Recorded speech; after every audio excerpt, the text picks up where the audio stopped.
Stop for a moment. Before you move on, let me ask you something that may forever change how you see the world. Do you believe that being good keeps you safe? Do you think that kindness protects you, that generosity wins loyalty, that honesty earns respect? If you said yes to any of these, you are about to learn the most dangerous lie society ever told you. The great mistake most people make is believing that goodness is its own protection. But here is the plain truth. Goodness used without thought is like fire. It burns through everything you have built. Your bonds with others, your place in the world, your deepest hopes, all of it. Niccolo Machiavelli saw this clearly. He watched good rulers fall. He saw kind leaders destroyed. He witnessed generous men betrayed by those they had helped, and he wrote it all down. Today, I will share with you what he saw, the hidden cost of goodness that no one speaks of. In the time we spend together, you will come to see why your goodness has made you weak, why men do not honor your kindness but exploit it, and most of all, how you can turn your goodness from a wound into a weapon. But first, let me be clear. I am not telling you to become cruel. I am not asking you to harm others. I am showing you how to be good with intent, not by habit. How to be good with strategy, not with surrender. Because the truth is this: in a world of wolves, to live as a sheep is to be devoured. Now write these words in the comments. I choose strategic goodness. From this day, you will no longer give your goodness blindly. You will give it with purpose. In this telling, we will uncover why your goodness does not always guard you. Indeed, it often destroys you.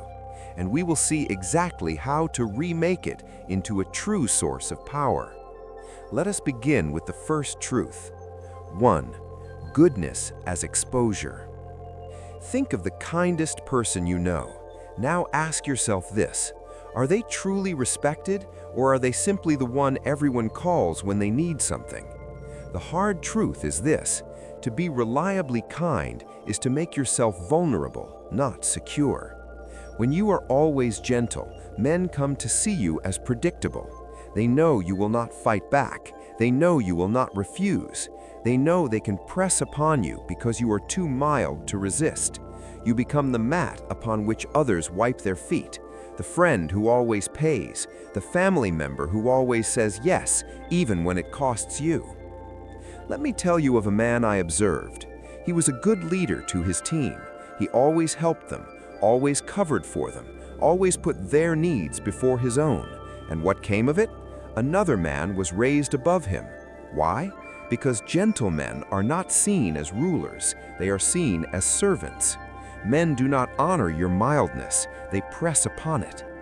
Consider this: when a man is always available, his availability becomes worth nothing.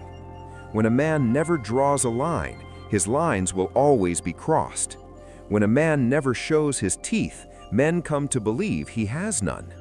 Your goodness becomes your weakness because it tells the world that you can be used. Machiavelli said, "The lion cannot protect himself from traps, and the fox cannot defend himself from wolves. One must therefore be a fox to recognize traps, and a lion to frighten wolves." You have tried to live as a lamb in a land of wolves. This is why you keep being wounded. Write this in the comments. I protect my energy. 2.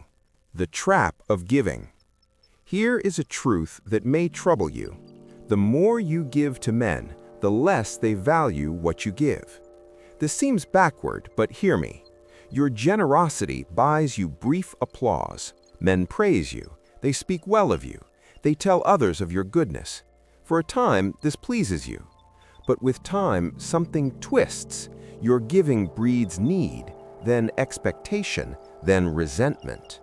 Let me show you how this works. When you help a man once, he is grateful.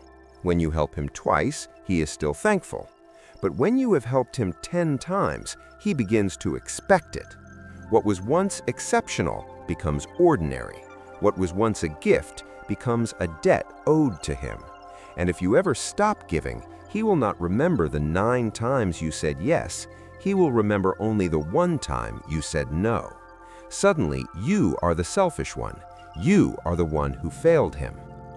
Think of parents who give their children everything they ask. At first, the children are glad, but soon the gifts are not gifts at all. They are simply what parents do. And if the parents ever refuse, the children grow angry and call them unfair. The same thing happens among friends. You always pay at supper. You always drive. You always help with the moving. At first, they thank you, but in time, the thanks grow quiet. They come to assume you will do these things, and if you ever need them to do the same for you, they are suddenly occupied elsewhere. This is the trap of giving. You give until giving is all you are, and the moment you need to receive, or even simply to stop, you become the villain in their story. Your steady kindness does not build loyalty, it builds hunger. Men become hungry for what you give, and like the hungry, they rage when their feeding stops. There is a law of the mind that explains this. Men grow used to what is good.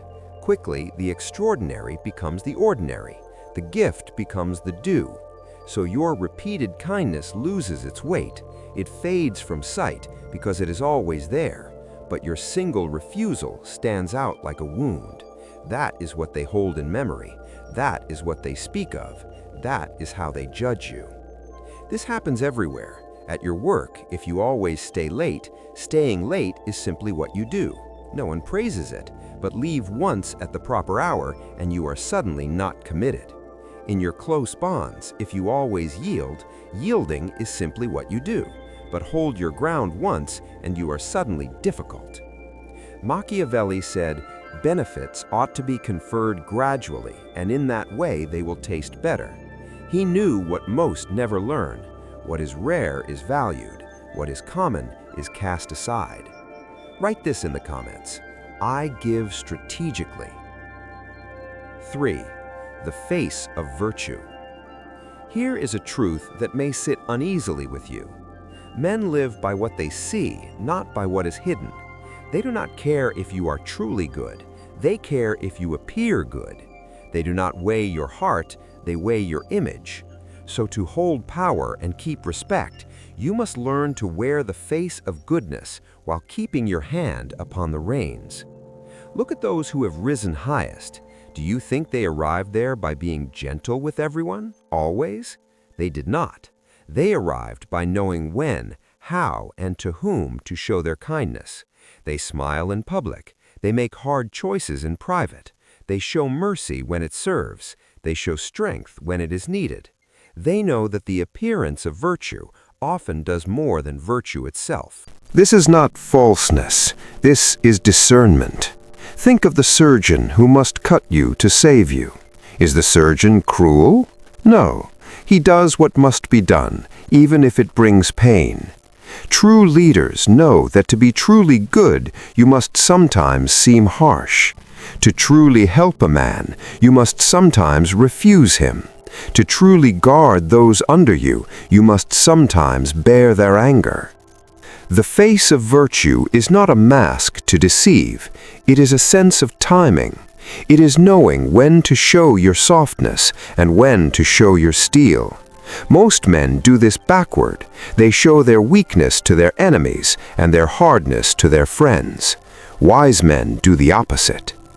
Machiavelli said, "Everyone sees what you appear to be. Few experience what you really are." He knew that how men see you is, for them, the truth. If they see you as weak, you are weak. If they see you as strong, you are strong. Write this in the comments. I control my image. 4. The accounting of power. Everything you do has a cost. Every favor you grant, every time you say yes when you wish to say no, every hour you spend building another man's dream instead of your own. Most good men never count this cost. They give until they are empty. Then they wonder why they are weary, why they are bitter, why they feel used. Here is what you must understand. Your time, your strength, your means are not endless. When you spend them on others, you have less for yourself. This is not selfish to admit, it is arithmetic. Kindness without measure drains you, and when you are drained, you can help no one, not even yourself. Think of the counsel given on flying machines. You are told to put your own mask on first, then help others. Why? Because if you fall trying to save another, now too need saving. Life is the same. If you spend yourself helping others, you become one who needs help. You become a weight instead of a support. Wise men know that to last and to grow, their strength and their means must be kept with care. This does not make them cold, it makes them able to endure. I learned this at my own cost. For years I said yes to all, every asking, every small request that grew into hours of labor. I thought I was being good, but do you know what happened? I began to resent those I helped. I grew angry and small. My own works withered, my own hopes dimmed, and in the end, I was less able to help even those who truly needed me. Then I saw something clearly. To say yes to everyone is to say no to yourself, and when you abandon yourself, you will soon abandon all others too. The men of greatest giving were not those who said yes to every hand. They were those who said no to most things so they could say a mighty yes to the right things. Machiavelli said, "He who wishes to be obeyed must know how to command." You cannot command others if you cannot command your own time, your own strength, your own means. You cannot lead others if you cannot lead yourself. Write this in the comments. I protect my resources. 5. The wise use of virtue. I am not telling you to be without heart. I am not saying that mercy, truth, and giving should be thrown away. I am saying this: these things must be used like tools at the right time for the right purpose. A blade on the wall guards no one, but a blade in the hand of a skilled fighter at the right moment can save a kingdom. Your goodness should work the same way. When you help a man, let it be because you have chosen to. When you show mercy, let it be with intent. When you give, let it yield the fruit you seek. Here is an example. Do not help everyone a little. Help the worthy a great deal. Do not be mild with all. Be deeply kind to those who matter. Do not say yes to every asking. Say a powerful yes to what serves your true purpose. This way of living does 3 things. First, your help becomes more prized because it is not cheap. Second, you do more real good because your strength is gathered, not scattered. Third, men respect you more because you are clearly not to be had for nothing. Think of the great guides of history. The man king was not gentle with wrong, he met it with force.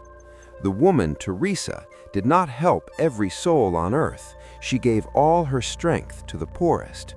They were good, yes, but they were good with plan. They used their virtue as a tool to shape the world, not as coin to buy smiles. How do you live this way? Before you say yes to any request, ask yourself 3 things. Does this fit with what I hold true and what I aim for? Can I do this without emptying myself? Will this man value and honor what I give? If the answer to any of these is no, you do not simply refuse, you refuse with kindness, and you stand firm. And when you do say yes, you give fully. You put your whole self into it. You make something real. You make a true difference. In this way, your yes has weight. Your help is held in memory. Your giving builds honor, not hunger. Machiavelli said, "The promise given was a necessity of the past. The word broken is a necessity of the present." He meant this: Sometimes, to keep faith with one man, you must break faith with another. Sometimes, to be good to your household, you must be firm with those who would take your hours. Sometimes, to guard your own calling, you must disappoint those who would use you. Wise virtue is not selfishness, it is the shape of true help. Write this in the comments. I choose effective kindness. 6. The fading of thanks. Here is a truth that will change how you see men forever. Gratitude does not last. I know this is hard to hear, but it is so. The favors you do, the help you give, the sacrifices you make, these have a short life in the memory of others. When a kindness is repeated, it stops feeling like kindness. It becomes a duty. What begins as thank you truly becomes you should do this, and then why did you not do this? You help your neighbor move his goods. He is deeply thankful. 6 months later, you help him again. He is still thankful, but less so. A third time, and he expects it. A fourth time, he does not even ask. He simply assumes you will come. And if you cannot, you are suddenly the one who failed him. This is the way of men. We grow used to good treatment. We come to see it as our right. And in the end, men remember what they gained from you, not what you gave up for them. This pattern is everywhere, in houses of work, in houses of family, among friends. The one who always says yes becomes the one who must always say yes. The one who always helps becomes the first called for every trouble.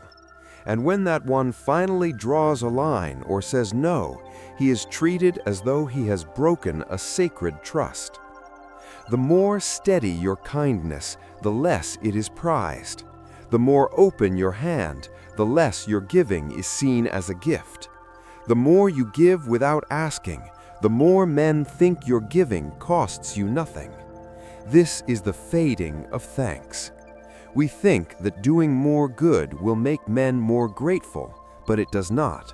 It makes them less grateful because they come to expect more good. Those who thank you most are often those you have helped least.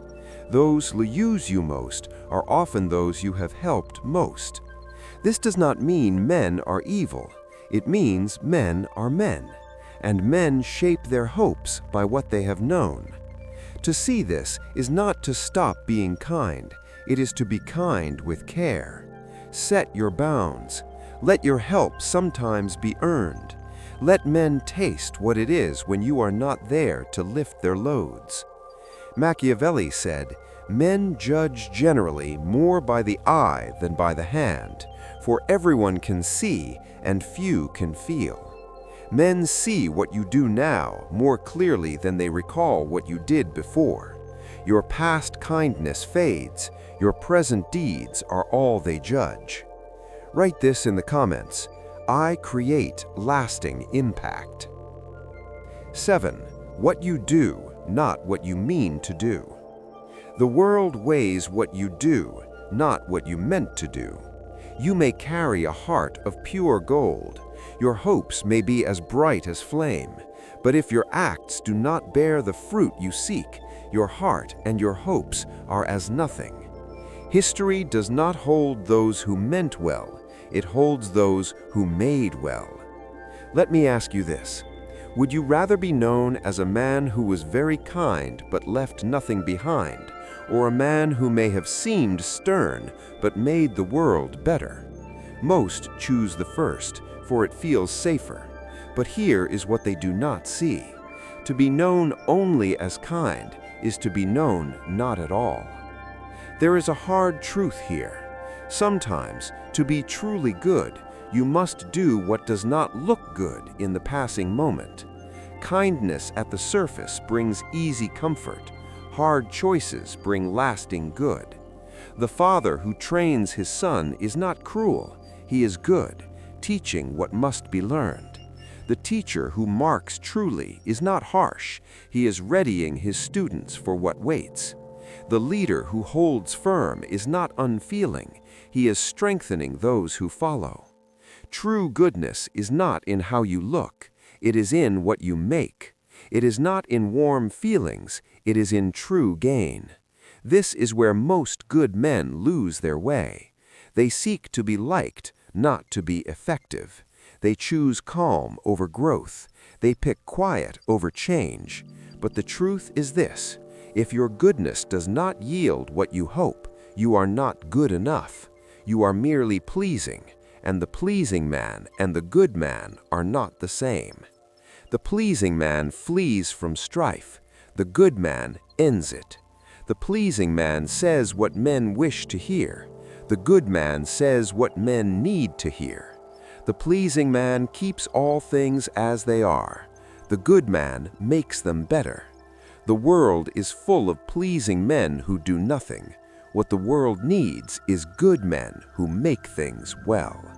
Machiavelli said, "The end justifies the means." This does not mean you may do wrong to make right. It means this: your good hopes are worth nothing if they yield no good thing. Men do not live inside your breast. They live with what your hands have done.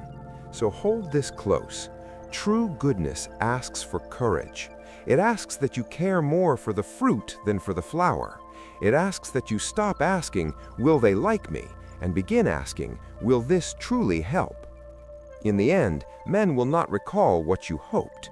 They will recall what you shaped, what you shifted, what you left standing. Write this in the comments: I focus on outcomes. 8. What you leave behind.